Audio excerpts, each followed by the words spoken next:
Hello everyone, welcome back Saddam Khan physical education classes के ऊपर। आज हम बात करेंगे बहुत ही महत्वपूर्ण एमसीक्यू प्रश्नों के ऊपर जो हमारी आगामी परीक्षाओं के लिए बहुत ही महत्वपूर्ण हैं और कहीं ना कहीं बहुत ही अच्छे प्रश्न इसके अंदर दिए गए हुए हैं।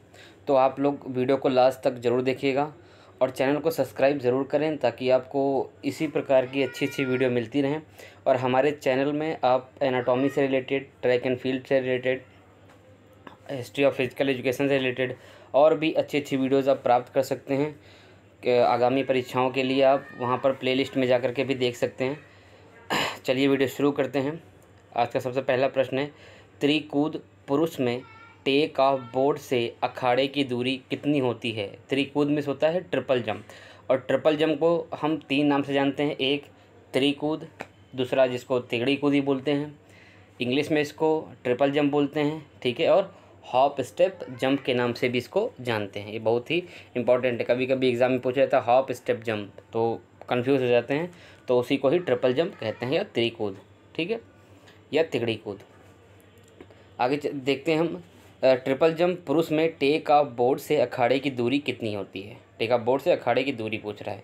ऑप्शन देखते हैं, 8 मीटर, 9 मीटर, 12 मीटर और 13 मीटर।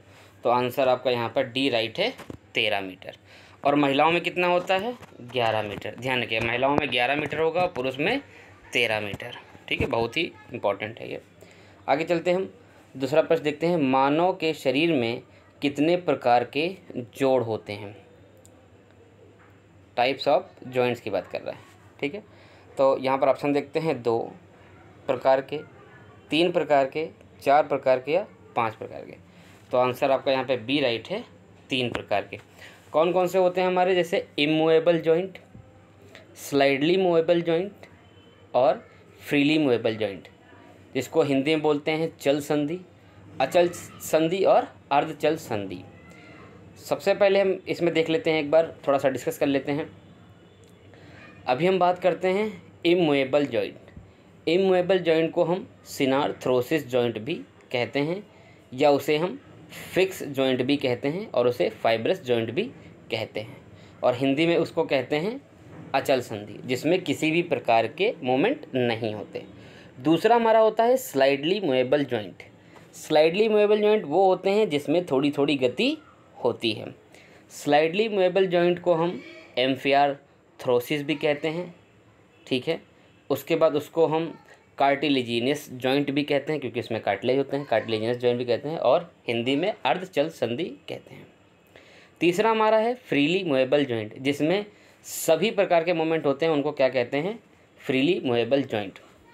फ्रीली मूवेबल जॉइंट को डायर्थ्रोसिस के नाम से जाना जाता है, और उसी को हम साइनोवियल जॉइंट भी कहते हैं, और इसी को ही हम चल संधि कहते हैं।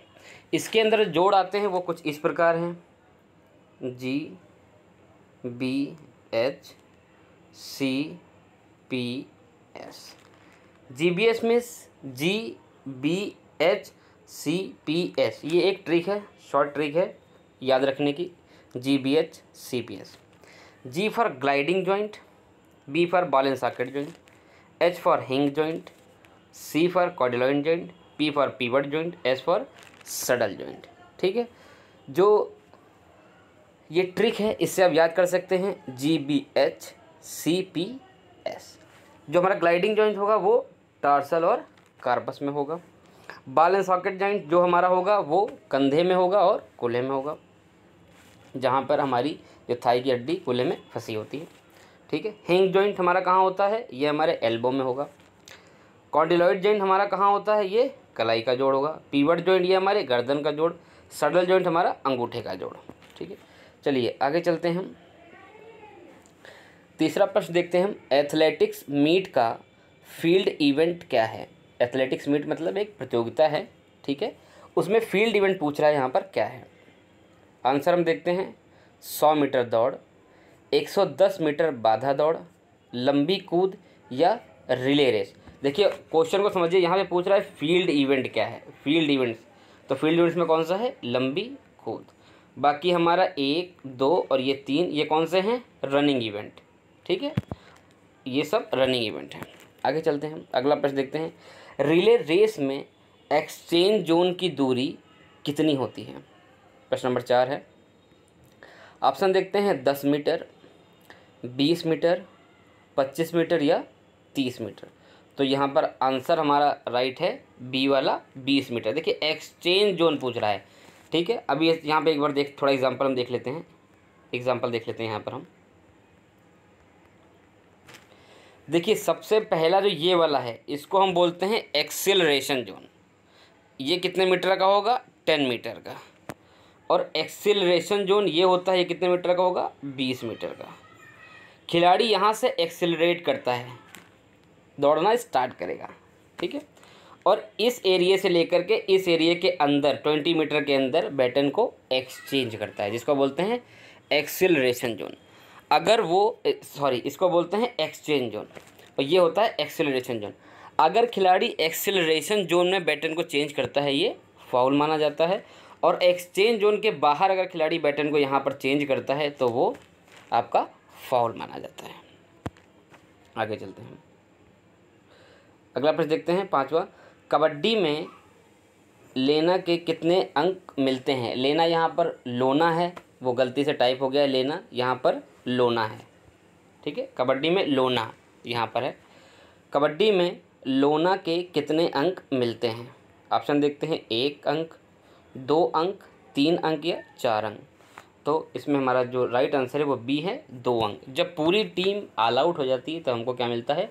लोना मिलता है, जिसके 2 पॉइंट मिलते हैं। अगला प्रश्न देखते हैं 400 मीटर बाधा दौड़ में बाधाओं की संख्या होती है। ऑप्शन देखते हैं 10 हर्डल, 12 हर्डल, 14 हर्डल और 15 हर्डल। तो आंसर आपका यहाँ पर ए राइट है, 10 हर्डल। अभी समझते हैं, यहाँ पर थोड़ा एग्जांपल देख लेते हैं। ये हमारा 400 मीटर का ट्रैक है। ये हमारी स्टार्टिंग लाइन है, क्योंकि इसमें स्ट्रैगर दिए जाते हैं, और यहीं पे हमारा फिनिश लाइन है। तो इसमें स्ट्रैगर स्टार्ट होगा, इस तरह से स्ट्रैगर स्टार्ट होगा इसके अंदर। तो जो start line to first hurdle होगा वो कितने मीटर पर होगा? 45 मीटर। बिटवीन हर्डल कितने मीटर पे होंगे? 35। और last hurdle to finish line 40 metre. इतना आपको याद रखना है। स्टार्ट लाइन से जो पहला हर्डल होगा, स्टार्ट लाइन से पहला हर्डल वो 45 मीटर पर रखा जाएगा। बिटवीन हर्डल मतलब दूसरे हर्डल से लेकर के 9वें हर्डल तक, 8वें हर्डल तक, 9वें हर्डल तक, ठीक है। तो ये कौन सा हमारा होगा? 35 मीटर तक दूरी में रखे जाएंगे। और 10वां हर्डल से फिनिश लाइन की दूरी कितनी होगी? 40 मीटर, ठीक है। 45, 35, 40 ऐसे याद कर सकते हैं। आगे चलते हैं।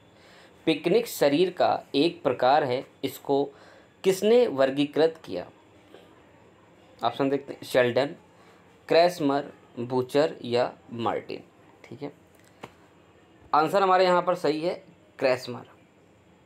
इन्होंने ही पिकनिक शरीर मतलब पिकनिक टाइप को इन्होंने वर्गीकृत किया था। इन्होंने 3 वर्गीकृत दिए थे, एथलेटिक टाइप, पिकनिक टाइप और एस्थेनिक टाइप, ठीक। ये 3 थे इसके अंदर। और शेल्डन इन्होंने 3 बॉडी टाइप दिए थे, एंडोमॉर्फी, मेसोमॉर्फी और एक्टोमॉर्फी। एंडोमॉर्फी, मेसोमॉर्फी और एक्टोमॉर्फी, ठीक है। उनके अलग अलग नाम हैं, विसीरियोटोनिक, सोमेटोटोनिक और सेरिब्रोटोनिक। ये साइंटिफिक नेम है, कभी कभी ये भी उसके अंदर एग्ज़ाम में पूछ लेता है। आगे चलते हैं। स्किन फोल्ड कैलिपर से क्या मापा जाता है? 8वां प्रश्न, स्किन फोल्ड कैलिपर से क्या मापा जाता है? हम आंसर देखते हैं शरीर की चर्बी, शरीर की ऊंचाई, शरीर का वजन या फेफड़ों की क्षमता। तो आंसर आपका ए राइट है यहाँ पर, शरीर की चर्बी मतलब परसेंटेज ऑफ फैट किसे मेज़र करते हैं हम? स्किन फोल्ड कैलिपर से। आगे चलते हैं हम 9वां प्रश्न देखते हैं। मालिश क्या है? व्यायाम, आदत, शौक या वैज्ञानिक कला और हस्त कौशल। तो आंसर आपका यहाँ पर डी राइट है, वैज्ञानिक कला एवं हस्त कौशल। आगे चलते हैं। मानव शरीर में सबसे बड़ी हड्डी कौन सी है? फीमर, हेमरस, टीबिया या फिबुला। हड्डी की बात कर रहा है यहाँ पर, तो राइट आंसर आपका है ए, फीमर। सबसे बड़ी और सबसे मजबूत है। सबसे मजबूत जो है हमारी वो मैंडिबल है, और हमारी ये फीमर जो है ये सबसे लंबी है, ठीक है, और ये भी मजबूत हड्डी के अंदर आती हैं। आगे चलते हैं हम 11वां क्वेश्चन देखते हैं। शरीर रचना की भाषा में हृदय की मांसपेशी को कहा जाता है। ऑप्शन देखते हैं, पेरिकार्डियम, मायोकार्डियम, एंडोकार्डियम या इनमें से कोई नहीं। तो आंसर आपका यहाँ पर बी राइट है, मायोकार्डियम। ठीक है, बहुत इंपॉर्टेंट क्वेश्चन है। शरीर रचना की भाषा में, ठीक है, हृदय मांसपेशी कौन सी होती है? मायोकार्डियम होती है। और ये हृदय की 3 परत होती हैं, पेरिकार्डियम, मायोकार्डियम और एंडोकार्डियम। सबसे पहली परत हमारी कौन सी है? हमारी पेरिकार्डियम। बीच की परत कौन सी है? मायोकार्डियम। अंदरूनी परत कौन सी? एंडोकार्डियम। पर अगर मांसपेशी की बात कर रहा है तो यहाँ पर मायोकार्डियम राइट आंसर है। Heart muscle known as myocardium. आगे चलते हैं, 12वां क्वेश्चन देखते हैं। कौन सी हड्डी पैर का हिस्सा नहीं है? Tibia, fibula, humerus. Next option है हमारा है फीमर। तो देखिए, टीबिया हमारे पैर में होती है, फिबुला हमारे पैर में होती है, फीमर हमारे पैर में होती है, ह्यूमरस हमारे पैर में नहीं होती, ये हमारे ऊपर हाथ में पाई जाती है। तो यहाँ पे आपका राइट आंसर ह्यूमरस था। नेक्स्ट क्वेश्चन देखते हैं। मानव की सामान्य धड़कन दर क्या है? 72 बार प्रति मिनट, 60 बार प्रति मिनट, 50 बार प्रति मिनट या 40 बार प्रति मिनट। तो आंसर आपका ए राइट है, 72 बार प्रति मिनट। देखिए, इसमें पूछ रहा है हार्ट बीट के बारे में, ठीक है, मतलब कितनी है 72 बार। तो हमारी हार्ट रेट कैसे कैसे होती हैं, ये भी थोड़ा इसके बारे में बात कर लेते हैं। एक हमारी होती है नॉर्मल हार्ट रेट, ठीक है, नॉर्मल हार्ट रेट। एक हमारी होती है रेस्टिंग हार्ट रेट। एक हमारी होती है ट्रेनिंग हार्ट रेट, ठीक है। नॉर्मल हार्ट रेट का मतलब है जैसे हम किसी भी परिस्थिति में बैठे हुए हैं या थोड़ा सा कुछ एक्टिविटी कर रहे हैं या हम कहीं चल रहे हैं कुछ भी, तो नॉर्मल हार्ट रेट हम बताते हैं कि 72 बार प्रति मिनट चलती है हमारी नॉर्मल हार्ट रेट। RHR मतलब है रेस्टिंग हार्ट रेट। जब हम सोते हैं, आराम की अवस्था में होते हैं, तो ये रेस्टिंग हार्ट रेट होती है, ये थोड़ा सा नॉर्मल हार्ट रेट से कम हो जाती है। फिर THR का मतलब है ट्रेनिंग हार्ट रेट, जो हमारी बढ़ती है ट्रेनिंग के दौरान, जो हमारी हार्ट रेट होती है उसको हम THR मतलब ट्रेनिंग हार्ट रेट कहते हैं। आगे चलते हैं, अगला प्रश्न देखते हैं। कॉम्बिनेशन टूर्नामेंट में हम देख सकते हैं, ठीक है। ऑप्शन देखते हैं हम, knockout cum knockout, knockout cum league, league tournament या A व B दोनों। क्वेश्चन पूछ रहा है मतलब कॉम्बिनेशन टूर्नामेंट में हम देख सकते हैं, किनको देख सकते हैं? तो आंसर यहाँ पर आपका डी राइट है, A व B दोनों। देखिए, इसमें knockout tournament, knockout cum knockout, knockout cum league, league cum knockout, league cum league, ये 4 टूर्नामेंट आते हैं कॉम्बिनेशन टूर्नामेंट में। जब टीमें ज़्यादा आती हैं तो हम कॉम्बिनेशन टूर्नामेंट करवाते हैं। जैसे हमने अलग अलग ग्रुप बांट दिए, तो अलग अलग ग्रुप में नॉकआउट टूर्नामेंट कराए, ठीक है। फिर उसमें जैसे अलग अलग ग्रुप में नॉकआउट कम नॉकआउट टूर्नामेंट करा दिया, फिर नॉकआउट कम लीग टूर्नामेंट करा दिया, फिर लीग कम नॉकआउट और लीग कम लीग। इस तरह से हम टूर्नामेंट कराते हैं जब टीम ज़्यादा आती है, ठीक है, ये चीज़ ध्यान रखिएगा। लीग टूर्नामेंट को क्या कहते हैं हम? राउंड रॉबिन टूर्नामेंट कहते हैं लीग टूर्नामेंट को। इसके अंदर 2 टाइप के टूर्नामेंट होते हैं, सिंगल लीग और डबल लीग टूर्नामेंट। आगे चलते हैं हम, अगला प्रश्न देखते हैं। सेटअप का उद्देश्य है, 15 क्वेश्चन है, सेटअप का उद्देश्य है। ऑप्शन देख लेते हैं। पेट की पेशियों की शक्ति में सुधार, शरीर के भार को बनाए रखना, पेट के क्षेत्र की मुद्रा को बेहतर करना या उपरोक्त सभी। तो आंसर आपका ए राइट है यहाँ, पेट की पेशियों की शक्ति में सुधार। ये किसका पार्ट है? सेटअप्स का उद्देश्य। अगला क्वेश्चन देखते हैं हम। लिम्बरिंग डाउन कब करते हैं? लिम्बरिंग डाउन कब करते हैं? तो लिम्बरिंग डाउन से एक क्वेश्चन और मैं आपको बता देता हूँ।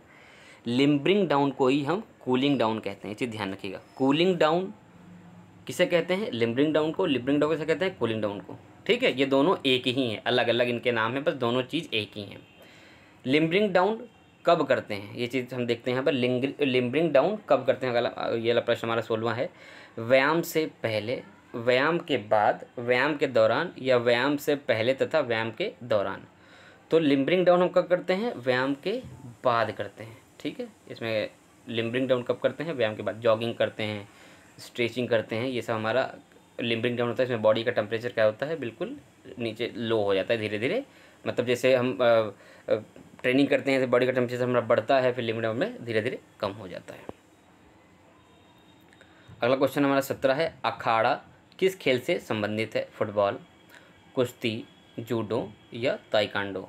तो अखाड़ा किससे संबंधित है? कुश्ती से। अगला क्वेश्चन हम देखते हैं, अभिप्रेरणा के प्रकार है, मतलब टाइप्स ऑफ मोटिवेशन की बात कर रहा है।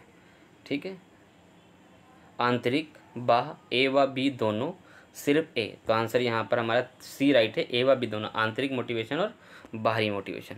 आंतरिक मोटिवेशन मतलब खुद से अंदर से जो आवाज़ आती है, हम कुछ किसी को देख करके प्रेरित होते हैं कि नहीं अब मैं भी इनकी तरह बन सकता हूँ, मैं भी कुछ कर सकता हूँ, तो वो आंतरिक मोटिवेशन होता है। बाहरी मोटिवेशन मतलब कोई खिलाड़ी दौड़ रहा है, हम बाहर से उसके लिए क्लैप करते हैं, उसको मोटिवेट करते हैं, नहीं तुम जीत सकते हो, तुम कर सकते हो, उसको बाहर से मोटिवेट करते हैं, तो वो बाहरी मोटिवेशन कहलाता है। आगे देखते हैं हम, 19वां क्वेश्चन है, लचीलापन कितने प्रकार का होता है? लचीलापन कितने प्रकार का होता है? यहाँ पर हम अपना ऑप्शन देखते हैं, 2 प्रकार का, 3 प्रकार का, 4 प्रकार का या 5 प्रकार का। फ्लेक्सिबिलिटी पूछ रहे हैं। सबसे पहले हम जानते हैं फ्लेक्सिबिलिटी क्या है। Range of movement of as possible joint. ठीक है, ये हमारी क्या होता है, ये हमारी क्या होती है? लचीलापन मीन्स फ्लेक्सिबिलिटी होती है। अब हम ये पूछ रहा है, यहाँ पे टाइप्स पूछ रहा है, तो हमारा राइट आंसर है यहाँ पर 2। कौन कौन सी होती हैं? एक्टिव फ्लेक्सिबिलिटी और passive flexibility.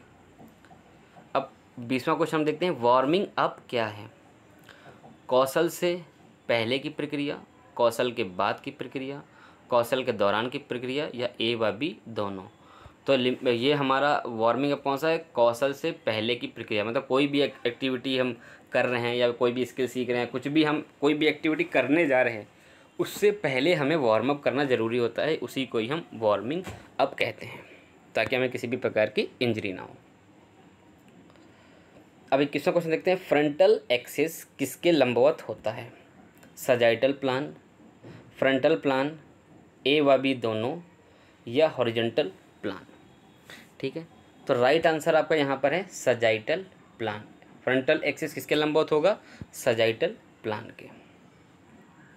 Sagittal axis 22वां question हमारा है, सजाइटल एक्सिस किसके लंबवत होता है? Frontal plan, sagittal plan, horizontal plan या उपरोक्त में से सभी? तो सजाइटल एक्सिस किसके लंबवत होगा? फ्रंटल प्लान के। ठीक है, अभी थोड़ा सा ये जान लेते हैं हम कि जो हमारे प्लान होते हैं वो 3 तरह के होते हैं। हमारे जो एक्सिस होंगे, सबसे पहले देख लेते हैं एक्सिस वो कितने प्रकार के होते हैं? 3 प्रकार के, फ्रंटल एक्सिस, सजाइटल एक्सिस और वर्टिकल एक्सिस। ठीक है, तो जो फ्रंटल एक्सिस होगा, ठीक है, वो सजाइटल प्लान के लंबवत होता है, सजाइटल प्लान के लंबवत होगा। सजाइटल प्लान जो होगा हमारा वो फ्रंटल, सजाइटल एक्सिस जो होगा वो फ्रंटल प्लान के लंबवत होता है, और वर्टिकल जो एक्सिस होगा वो हॉरिजॉन्टल प्लान के लंबवत होता है। इतना ध्यान रखिए, आगे हम प्लान्स की भी बात करेंगे इस पर। नेक्स्ट क्वेश्चन हमारा है 23वां क्वेश्चन है, वर्टिकल एक्सिस किसके लंबवत होता है? Horizontal plan, frontal plan, sagittal plan या फ्रंटल एक्सिस? तो इसमें राइट आंसर है आपका हॉरिजॉन्टल प्लान। ठीक है, अब हम थोड़ा सा यहाँ पे देख लेते हैं जो हमारा प्लान होता है, ठीक है, तो वो कौन कौन सा होता है एक बार देख लेते हैं यहाँ पर। सबसे पहले हमारा होता है सजाइटल प्लान, सजाइटल प्लान, ठीक। फिर हमारा होता है फ्रंटल प्लान, फिर हमारा होता है हॉरिजॉन्टल प्लान। ध्यान रखिएगा, सजाइटल प्लान क्या करता है, ये मानव शरीर को लेफ़्ट और राइट में बांटता है, लेफ़्ट और right, L for left, R for right में बांटता है। फ्रंटल प्लान क्या करेगा, ये आपको आगे और पीछे बांटता है, आगे और ये आगे और पीछे बांटता है फ्रंटल प्लान। और हॉरिजॉन्टल प्लान क्या करेगा, आपको ऊपर इस तरह से बीच में देखेंगे, आपको ऊपर और नीचे 2 भाग में बांटता है, ऊपर और नीचे भाग में बांटता है। वीडियो अच्छी लगी तो वीडियो को लाइक करें और चैनल को सब्सक्राइब ज़रूर करें। देखिए सब्सक्राइब ज़रूर करें, सब्सक्राइब करने से मुझे भी मोटिवेशन मिलता है ताकि मैं आप लोगों के लिए इस तरह की अच्छी अच्छी वीडियो बना सकूं। तो जो हमारे नए व्यूवर्स हैं वो सब्सक्राइब ज़रूर करें ताकि आपको इस प्रकार की अच्छी अच्छी वीडियो मिलती रहें। और अगर इसी प्रकार की और भी आपको वीडियोस चाहिए अच्छे अच्छे क्वेश्चन की तो कमेंट ज़रूर करें ताकि मैं और भी इससे अच्छी अच्छी वीडियो बना सकूँ। मिलते हैं एक नई वीडियो के साथ, जब तक के लिए जय हिंद जय भारत।